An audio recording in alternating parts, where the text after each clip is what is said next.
Welcome to this year's last edition of the Weekly Investment Update.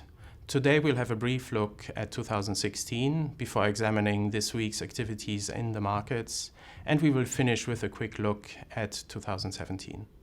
If we look back at 2016, we probably all agree that it was a year of the unexpected. Looking at it purely from an investment perspective, in 2016, global interest rates fell to historical lows. We had an earnings drop that quickly spiraled into recession fear in the first half. There was a tendency towards fiscal stimulus policy that emerged in the second half of the year. All this reshaped markets and finally caused a large-scale selling of government bonds and fixed income-related securities and increased buying in equities and a sector rotation in major equity markets. Turning to this week's activities, the major event in the markets was the interest rate announcement of the Federal Reserve in the United States on Wednesday.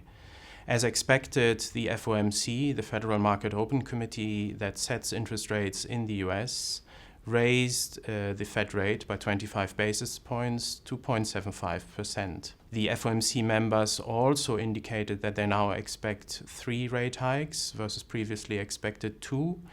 And Janet Yellen, the chairwoman of the FOMC, sounded some caution about fiscal stimulus at this stage of the economic cycle. Markets interpreted the statement of the Fed as slightly hawkish in the sense that there's now a bias to a quicker rise in interest rates in the new year. And equity markets, bond markets, and gold started to sell off, while the US dollar continued to rise against other currencies. We do not think, however, that the Fed statement is not supportive for risk assets anymore. We think it simply reflects the healthy status of the US economy and the rising inflation expectations, and it does not alter our view for risk assets or the way how we invest in our portfolios. On Thursday then, the Bank of England announced their interest rate statement, and as expected kept the base rate at 0.25%.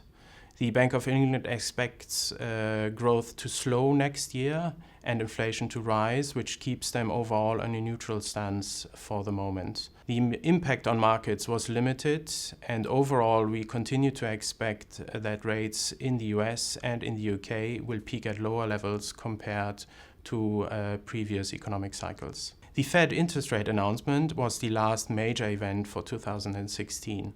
If we now look ahead to 2017, I think we can say that global economic activity is rebounding, and we are in a better position now than we were 1 year ago. Growth expectations, fiscal stimulus, and inflation expectations will be the focus for investors next year, but investors will also look for confirmation that the high expectation that is currently priced into financial assets will be justified.